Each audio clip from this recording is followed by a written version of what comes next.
Parlons maintenant de l'évaluation, une tâche que les superviseurs trouvent parfois un peu difficile. J'espère d'ailleurs que la réflexion que tu viens de faire dans ton cahier t'a permis de cerner des éléments qui t'ont fait vivre une expérience positive d'évaluation. De façon générale, les superviseurs qui suivent la démarche d'évaluation en 5 étapes offrent à leurs stagiaires un accompagnement plus optimal et positif. Dans ce dernier module, je vais aborder une seule étape de la démarche, soit la communication d'appréciation ou tout simplement la rétroaction. Je vais te faire part de 3 astuces qui pourraient être utiles pour toi. Je commence avec la première. En tant que superviseur, tu devras fonder ta communication sur des observations. Il faut d'abord distinguer l'observation du jugement sans fondement. Par exemple, si je te dis qu'il y a une porte dans cette pièce, c'est incontestable. C'est une observation, c'est un fait. Par contre, si je te dis qu'il fait trop chaud à l'extérieur aujourd'hui, tu pourrais vouloir nuancer mes propos. Pour toi, c'est peut-être parfait ou pas assez chaud. C'est subjectif. Ça dépend de nos préférences. C'est donc un jugement sans fondement. Je te propose maintenant un exercice pour mieux comprendre ces concepts. Pour chacun des commentaires que je vais te donner, j'aimerais que tu te demandes si c'est une observation ou un jugement sans fondement.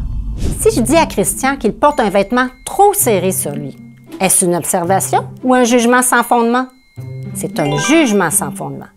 Christian me répondra sans doute: Ben non, je trouve pas que ma chemise est trop serrée. C'est à la mode, ça se porte comme ça. Pour être une observation, j'aurais dû décrire ce que j'ai observé. Par exemple, j'ai remarqué que ta chemise gênait tes mouvements. Ben, pas du tout. Regardons maintenant un deuxième exemple. Si je dis à Caroline: tu manques d'initiative, est-ce une observation ou un jugement sans fondement? C'est un jugement sans fondement. Je dois me poser la question: qu'est-ce que j'ai vu qui me porte à dire ça? Par exemple, j'aurais pu dire: Caroline, j'ai remarqué que tu m'attendais le matin, avant de regarder et prioriser les cas sur la liste d'attente. Essayons un dernier exemple. Si je dis appelons-le Jonathan, « T'es très gentil avec les patients », est-ce une observation ou un jugement sans fondement? C'est encore un jugement sans fondement. Quand c'est positif, les superviseurs ont tendance à émettre plus souvent des jugements sans fondement. J'aurais donc dû dire aux stagiaires: « Les patients apprécient que tu prennes le temps de les saluer et que tu leur souris. » Comme tu as pu le constater, c'est pas si facile de formuler sa rétroaction en se fondant sur des observations. Maintenant, pour t'aider à documenter tes observations, je te propose en tant que superviseur d'utiliser des grilles. Il en existe plusieurs. Certaines visent à donner de la rétroaction sur leur raisonnement clinique, d'autres sur la documentation ou encore sur une intervention précise. Si tu utilises la grille d'observation d'une intervention, tu devras adapter la grille à ton contexte de travail et à ta clientèle. Pour ce faire, tu peux modifier les éléments de la première colonne et y inscrire des comportements observables attendus. Les colonnes suivantes permettent de documenter les comportements que tu as observés. Tu peux ainsi noter le niveau d'atteinte du stagiaire, soit acquis, en cours d'acquisition ou non acquis. La grille peut être utilisée de plusieurs façons. Dans un premier temps, tu pourrais remplir la grille pendant que ton stagiaire fait son intervention. Dans un deuxième temps, le stagiaire pourrait faire une auto-évaluation en remplissant lui aussi la grille. Et dans un troisième temps, vous pourriez vous rencontrer pour discuter des faits pour lesquels vous avez des différences ou encore parler des éléments plus percutants. Je passe maintenant à la deuxième astuce.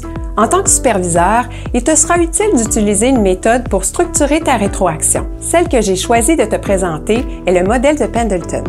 La première étape consiste à obtenir le consentement de ton stagiaire avant de lui donner de la rétroaction. Tu confirmes alors que le moment lui convient. Par exemple, tu pourrais dire: « Si tu es d'accord, je te propose qu'on discute de ton intervention. » À la seconde étape, tu peux inviter ton stagiaire à identifier les éléments positifs ou les points forts de son intervention. À la troisième étape, tu peux valider et bonifier ses propos. Par exemple, tu pourrais dire: « Je suis d'accord avec toi. Tu es demeuré calme, tu as ajusté ton discours à celui de ton patient. » À la quatrième étape, tu peux demander cette fois à ton stagiaire de nommer des éléments améliorés en lien avec l'intervention qu'il a réalisée. Il est important de parler de défis ou de points améliorés plutôt que de faiblesses. À la cinquième et dernière étape, tu peux encourager ton stagiaire à réfléchir sur des stratégies qui lui permettront d'améliorer les éléments nommés à l'étape précédente. Par exemple, tu pourrais dire: « Comment t'y prendras-tu pour optimiser l'efficacité de ta démarche? » Le modèle de Pendleton est donc utile pour organiser ta rétroaction de façon à ce que le message soit authentique et clair pour ton stagiaire. Passe maintenant à la troisième astuce pour offrir une rétroaction efficace et positive, soit choisir les bons mots. Tu n'auras pas toujours le temps d'utiliser le modèle de Pendleton ou certains contextes ou situations cliniques s'y prêteront moins. Tu pourrais alors utiliser une approche similaire à la méthode sandwich. Un point positif, un élément amélioré, puis un dernier point positif. La stratégie que je te propose, c'est plutôt une adaptation du sandwich. Disons que c'est la méthode tartinade du CNFS. On commence par un point positif et ensuite on nomme un élément amélioré. Je t'explique. Supposons que tu as observé Émilie. Avant de lui donner ta rétroaction, tu pourrais lui demander « Peux-tu me nommer un point positif et un élément à améliorer? » De cette façon, tu iras chercher d'abord sa perspective. Ensuite, tu peux enchaîner avec ta rétroaction. Je te donne 2 exemples. J'aimerais que tu identifies le meilleur. Effectivement, Émilie, tu as fait un bon retour sur les exercices que tu lui avais donnés la semaine dernière, mais tu devrais regarder le patient même si tu dois prendre des notes. Ou bien, effectivement, Émilie, tu as fait un bon retour sur les exercices que tu lui avais donnés la semaine dernière. Maintenant, tu devrais regarder le patient même si tu dois prendre des notes. Caroline, peux-tu me dire lequel est le mieux? Bien, je pense que la plupart des gens diront que le deuxième est le mieux, mais sans réellement savoir pourquoi. Effectivement, tu as raison. La différence, c'est le mot « mais », le fameux « mais » qui tue. Je te propose donc d'utiliser « mais » tenant quand tu veux parler des défis à ton stagiaire. Donc, pour donner une rétroaction qui facilitera l'apprentissage de ton stagiaire, tu peux retenir que tu dois te fonder sur des faits et non pas sur des jugements sans fondement. Tu peux utiliser des grilles et tu peux structurer ta rétroaction avec le modèle de Pendleton ou la tartinade du CNFS. On est maintenant rendu à la fin de la formation. Dans 1 an ou 2, tu seras prêt à relever le défi de la supervision. Si tu veux développer tes habiletés de supervision, c'est pas tout d'avoir suivi l'atelier avec nous. On te suggère de continuer à suivre des formations en supervision. Tu peux commencer par le modèle de co-supervision avec un superviseur expérimenté. En faisant de la co-supervision, tu vas bénéficier de l'expérience de l'autre superviseur. C'est une belle façon de commencer à passer la balle.